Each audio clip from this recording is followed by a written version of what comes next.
মানিকগঞ্জের সিংগাইরে নির্মাণাধীন সড়কে নিম্নমানের ইট ব্যবহার সহ বিভিন্ন অনিয়মের অভিযোগ উঠেছে।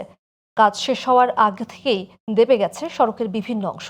এছাড়া গাইড ওয়ালে নিম্নমানের সামগ্রী ব্যবহার, পর্যাপ্ত বালু ও সিমেন্ট না দেওয়ার অভিযোগও রয়েছে। মানিকগঞ্জ থেকে সুজন মোল্লার তথ্যচিত্রে থাকছে ডেস্ক রিপোর্ট। মানিকগঞ্জের সিংগাইরে দুর্যোগ ব্যবস্থাপনা অধিদপ্তরের আওতায় বাস্তবায়ন হচ্ছে এই এইচবিবি সড়ক প্রকল্প।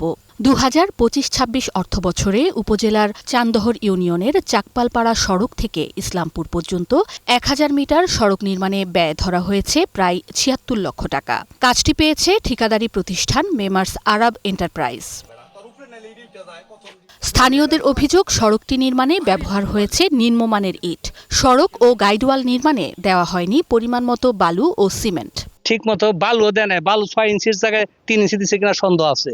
আবার এই যে ফাঁকাই ফাঁকার মধ্যে বালু তাও দেয় নাই, বা কাজের কোনো এই নাই, ভালো নাই কাজ, সব 2 নম্বরের চেয়ে বেশি খারাপ হয়েছে। রাস্তার কাজ চলমান অবস্থায় রাস্তাটা ধসে পড়ছে এবং এই সাইডে যে গাইড ওয়াল আছে ওইগুলো আমরা একটু চেক করলাম, দেখলাম যে ওইখানে সিমেন্টের যে পরিমাণ ওইটা একদম নাই বললেই চলে। স্থানীয়দের দাবি, প্রকল্প বাস্তবায়নের শুরু থেকেই নির্মাণ কাজে তদারকির ঘাটতি রয়েছে। সুষ্ঠু তদন্তের মাধ্যমে নির্ধারিত মান অনুযায়ী কাজ সম্পূর্ণ করার দাবি তাদের। আমরা চাই প্রশাসনের কাছে কাজ যেন সঠিকভাবে তদন্তের মাধ্যমে সঠিকভাবে কাজ করে।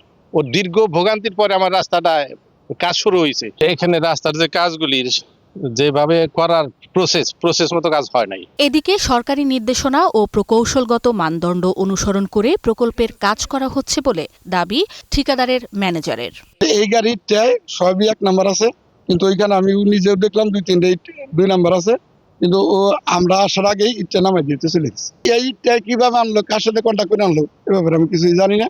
তবে নির্মাণ কাজে অনিয়ম পাওয়া গেলে ঠিকাদারি প্রতিষ্ঠানের বিরুদ্ধে ব্যবস্থা নেওয়া হবে বলে জানান উপজেলা নির্বাহী কর্মকর্তা। ইতিমধ্যে ওখানে পাঠিয়েছি আমাদের অফিসারকে। উনি রিপোর্ট দিলে যদি ঠিকাদার কাজে গাফিলতি করে এস্টিমেট অনুযায়ী না করে, তাহলে অবশ্যই আমরা প্রয়োজনীয় ব্যবস্থা নেব। Global television news desk.